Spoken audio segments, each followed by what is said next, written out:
नमस्कार दोस्तों, स्वागत है आपका हमारे चैनल पीके गुरुजी में। मैं हूं आपका दोस्त पंकज कुमार द्विवेदी और अपने इस वीडियो में जो हम बात करने वाले हैं वह बात करने वाले हैं उपराष्ट्रपति पर।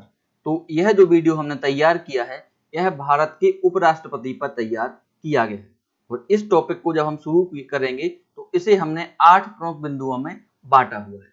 पहला जो हमारा बिंदु रहेगा वह रहेगा भारत का उपराष्ट्रपति। इसके बाद दूसरा बिंदु जो रहेगा वह रहेगा उपराष्ट्रपति बनने की अर्हताएं। तीसरा बिंदु रहेगा उपराष्ट्रपति का निर्वाचन। चौथा बिंदु रहेगा उपराष्ट्रपति की शपथ। पांचवा बिंदु रहेगा उपराष्ट्रपति की पदावधि। छठा बिंदु रहेगा उपराष्ट्रपति पद की रिक्तता। सातवां बिंदु जो रहेगा वह रहेगा उपराष्ट्रपति की शक्तियां एवं कार्य। तो जो आठवां बिंदु रहेगा वह रहेगा उपराष्ट्रपति की उपलब्धियां। इस पूरे वीडियो में हम इन्हीं 8 बिंदुओं पर चर्चा करने वाले हैं। तो चलिए हम अपने इस वीडियो को शुरू करते हैं। तो सबसे पहला जो हमारा बिंदु है वह है भारत का उपराष्ट्रपति। तो भारतीय संविधान के अनुच्छेद 63 में उपराष्ट्रपति के पद का प्रावधान किया गया है और भारतीय संविधान के अनुच्छेद 64 में उल्लेख किया गया है कि जो उपराष्ट्रपति है वह राज्यसभा का पदेन सभापति होगा और लाभ का कोई भी पद धारण नहीं करेगा। और जो उपराष्ट्रपति का पद है यह अमेरिका के संविधान से प्रेरित है, यानी कि अमेरिका के संविधान से हमने उपराष्ट्रपति का पद लिया हुआ है। और अगर हम आधिकारिक क्रम की बात करें तो जो भारत का उपराष्ट्रपति है राष्ट्रपति के बाद दूसरा सर्वोच्च पद है, यानी कि आधिकारिक क्रम में पहले नंबर पर राष्ट्रपति आते हैं और दूसरे नंबर पर उपराष्ट्रपति जी आते हैं। तो यह भी आपको याद रखना है। तो यह थी एक जो हमारा पहला बिंदु थी इसकी जानकारी कि इसमें अनुच्छेद 63 में उपराष्ट्रपति के पद का प्रावधान है। 64 में उल्लेख किया गया है जो उपराष्ट्रपति है राज्यसभा का पदेन सभापति होगा और कोई भी लाभ का पद धारण नहीं करेगा। उपराष्ट्रपति का जो पद है वह अमेरिका के संविधान से प्रेरित है और आधिकारिक क्रम की बात करें तो सबसे पहले नंबर पर राष्ट्रपति और दूसरे नंबर पर उपराष्ट्रपति आते हैं। अब बात करते हैं हम दूसरे नंबर बिंदु की। तो दूसरा नंबर हमारा जो बिंदु था वह था उपराष्ट्रपति के पद की अर्हताएं कि उपराष्ट्रपति बनने के लिए क्या क्या अर्हताएं होनी चाहिए। तो जो उपराष्ट्रपति बनने के लिए अर्हताएं हैं वह अनुच्छेद 66 में लिखी हुई है। भारतीय संविधान के अनुच्छेद 66 में उपराष्ट्रपति पद के अर्हताओं का उल्लेख किया गया है। इसमें उल्लेख किया गया है कि कोई भी व्यक्ति जो भारत का नागरिक हो 35 वर्ष की आयु पूर्ण कर चुका हो वह उपराष्ट्रपति पद के लिए योग्य माना जाएगा और राज्यसभा सदस्य बनने की योग्यता रखता हो, लेकिन इसमें आयु का जो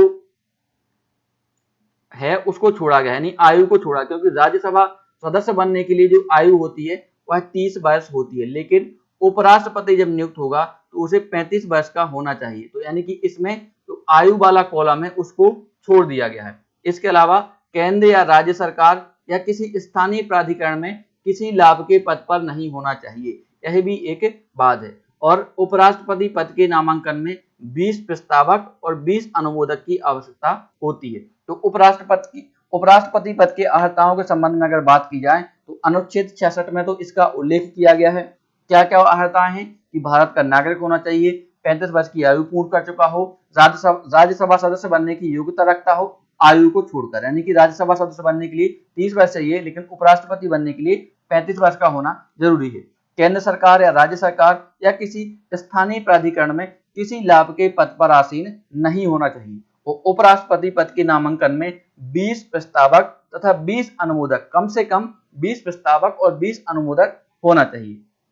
तो यह थी उपराष्ट्रपति पद के लिए अर्हताएं। अब हम तीसरे नंबर बिंदु की बात करते हैं।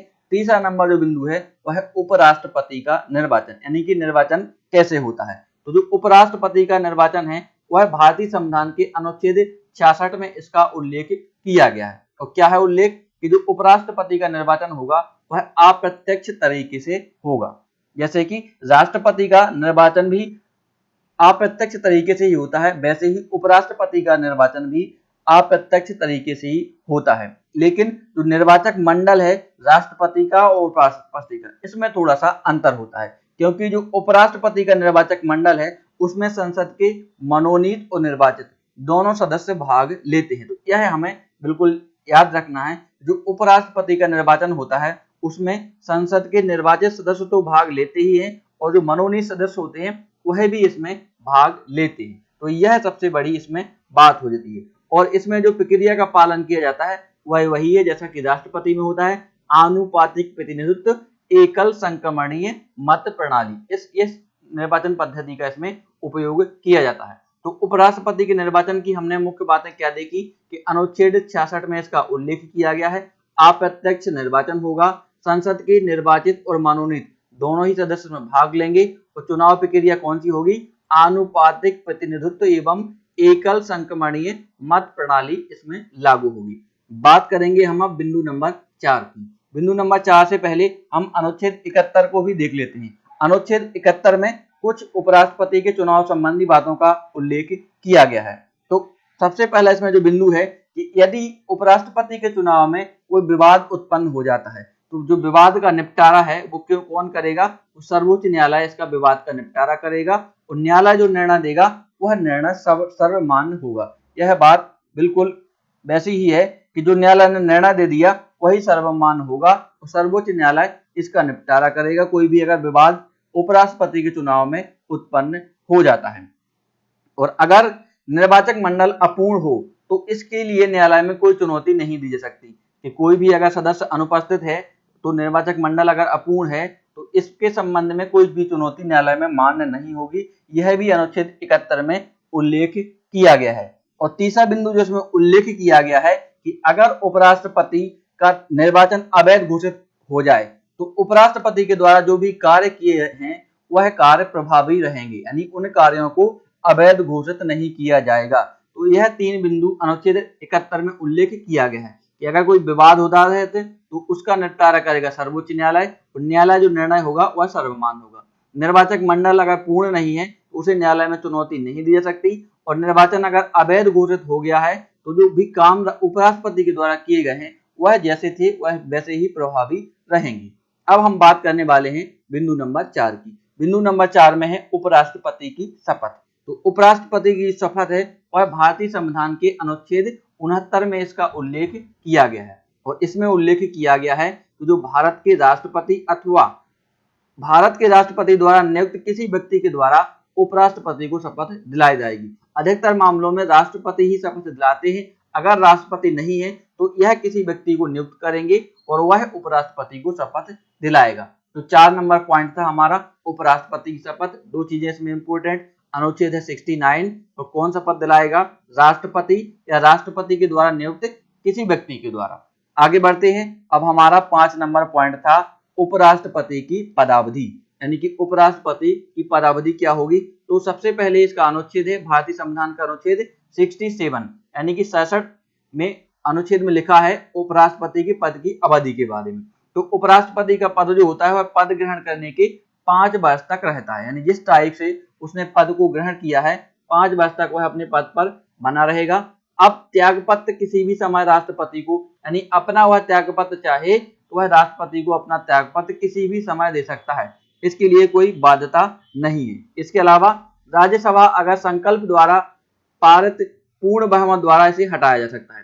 कोई भी राज्यसभा अपना संकल्प पारित करे और उसे पूर्ण बहुमत से पास कर दे तो उस उपराष्ट्रपति को हटाया जा सकता है, लेकिन ऐसा करने से 14 दिन पहले उपराष्ट्रपति को नोटिस देना जरूरी होता है। इसमें यह बात मेंशन है कि राज्यसभा संकल्प पारित कर पूर्ण बहुमत द्वारा हटा तो सकती है, लेकिन उससे पहले 14 दिन पहले उपराष्ट्रपति को नोटिस देना जरूरी होता है। इसके अलावा उपराष्ट्रपति को हटाने का प्रस्ताव केवल राज्यसभा में शुरू हो सकता है, यानी कि लोकसभा में यह प्रस्ताव नहीं लाया जा सकता, केवल राज्यसभा ही इस प्रस्ताव को ला सकती है और इस संकल्प को पूर्ण बहुमत से पारित होना जरूरी है, लेकिन उससे पहले 14 दिन पूर्व एक नोटिस देना उपराष्ट्रपति को जरूरी हो जाता है। तो उपराष्ट्रपति की पदावधि के बारे में हमने देखा। सबसे पहले क्या देखा कि अनुच्छेद 67 में इसका उल्लेख है, पद ग्रहण करने से 5 वर्ष तक वह अपने पद पर रह सकता है और अपना त्यागपत्र किसी भी समय राष्ट्रपति को दे सकता है। और राज्यसभा संकल्प द्वारा पूर्ण बहुमत से किसी प्रस्ताव को पास कर दे तो भी हटाया जा सकता है, लेकिन 14 दिन पहले नोटिस देना जरूरी है। और उपराष्ट्रपति को हटाने का प्रस्ताव केवल राज्यसभा में शुरू किया जा सकता है। बात करेंगे अब हम 6वें पॉइंट की। 6वें पॉइंट पे है उपराष्ट्रपति पद की रिक्तता, यानी कि कब उपराष्ट्रपति का पद जो है रिक्त समझा जाएगा। यानी ऐसी कौन सी परिस्थितियां हैं जब यह माना जाएगा कि उपराष्ट्रपति का पद अब रिक्त हो गया है। तो सबसे पहले पदावधि 5 वर्ष की समाप्ति पर, अगर उपराष्ट्रपति की पदावधि समाप्त हो गई है तो उपराष्ट्रपति की पद को रिक्त मान लिया जाएगा। इसके अलावा अगर उन्होंने स्वेच्छा से त्याग पत्र दे दिया है तब भी उपराष्ट्रपति का पद रिक्त माना जाएगा। बर्खास्त किए जाने पर, अगर उपराष्ट्रपति को बर्खास्त कर दिया गया है तब भी यह पद रिक्त माना जाएगा। मृत्यु होने पर, अगर उपराष्ट्रपति का आकस्मिक निधन हो जाए तब भी इस पद को रिक्त माना जाएगा। और निर्वाचन की अवैधता पर, यानी कि निर्वाचन को अवैध घोषित कर दिया जाए तब भी उपराष्ट्रपति पद को रिक्त माना जाएगा। यानी कि यह 5 स्थिति बनी है। सबसे पहली स्थिति थी कि 5 वर्ष पूरे हो जाएं, त्यागपत्र दे दें, बर्खास्त हो जाएं, या निधन हो जाए, या निर्वाचन अवैध घोषित हो जाए। तो जब 5 स्थिति बने तो उपराष्ट्रपति पद को रिक्त माना जाएगा। अब हम बात करने वाले हैं उपराष्ट्रपति की शक्तियां एवं कार्य। बिंदु नंबर हमारा 7 है। तो सबसे पहले राज्यसभा के पदेन सभापति के रूप में यह कार्य करते हैं। सबसे मुख्य जो होता है यह राज्यसभा के पदेन सभापति होते हैं। इसके अलावा राष्ट्रपति का पद अगर रिक्त हो जाए तो यह कार्यवाहक राष्ट्रपति की भूमिका निभाते हैं। यह भी इनका मुख्य कार्य है। तो अगर राष्ट्रपति त्याग पत्र दे दे तो इसकी सूचना अतिशीघ्र लोकसभा अध्यक्ष को यह देते हैं। यह इनके कार्य हैं। पहला कार्य है कि यह राज्यसभा के पदेन सभापति के रूप में कार्य करती है। राज्यसभा, और अगर राष्ट्रपति का पद रिक्त हो जाए तो यह कार्यवाहक राष्ट्रपति की भूमिका निभाते हैं। और अगर राष्ट्रपति के द्वारा त्याग पत्र दिया जाता है तो राष्ट्रपति के त्याग पत्र की सूचना लोकसभा अध्यक्ष को यह देते हैं। यह उपराष्ट्रपति के कार्य हैं। बात करेंगे 8वें नंबर बिंदु की, उपराष्ट्रपति की परिलब्धियां। तो उपराष्ट्रपति को जो वेतन मिलता है वह राज्यसभा के सभापति होने की वजह से मिलता है। उपराष्ट्रपति पद के लिए कोई वेतन नहीं है, लेकिन यह राज्यसभा के पदेन सभापति होते हैं और इसी के लिए इन्हें जो वेतन मिलता है वह इसी पद के लिए या इसी काम के लिए इन्हें वेतन दिया जाता है। और अगर उपराष्ट्रपति कार्यवाहक राष्ट्रपति का काम कर रहा है तो भी उसे राष्ट्रपति को मिलने वाले वेतन भत्ता को मिलेगा। यानी कि जो वेतन भत्ता राष्ट्रपति को मिलते हैं वही कार्यवाहक राष्ट्रपति को भी मिलेंगे। तो यह इनकी परिलब्धियां हैं। पहली परिलब्धि क्या है कि राज्यसभा के सभापति के रूप में इनको वेतन मिलती है। और दूसरी परिलब्धि क्या है कि जब यह कार्यवाहक राष्ट्रपति के रूप में काम करेंगे तो इन्हें वही वेतन, वही भत्ते मिलेंगे जो राष्ट्रपति को मिलते थे। तो यह दोनों चीजें भी आपको याद रखना है। तो यह हमारा टॉपिक था उपराष्ट्रपति के ऊपर, यहीं पर खत्म होता है। आपको यह वीडियो कैसा लगा प्लीज कमेंट बॉक्स में जरूर बताएं। अगर आपको वीडियो अच्छा लगा हो तो इस वीडियो को लाइक करें, अपने दोस्तों के साथ इस वीडियो को शेयर करें। और अगर आपने अभी तक हमारे चैनल पीके गुरुजी को सब्सक्राइब ना किया हो तो इसे सब्सक्राइब जरूर कर लें। थैंक यू दोस्तों, इस वीडियो को देखने के लिए आपका बहुत बहुत धन्यवाद।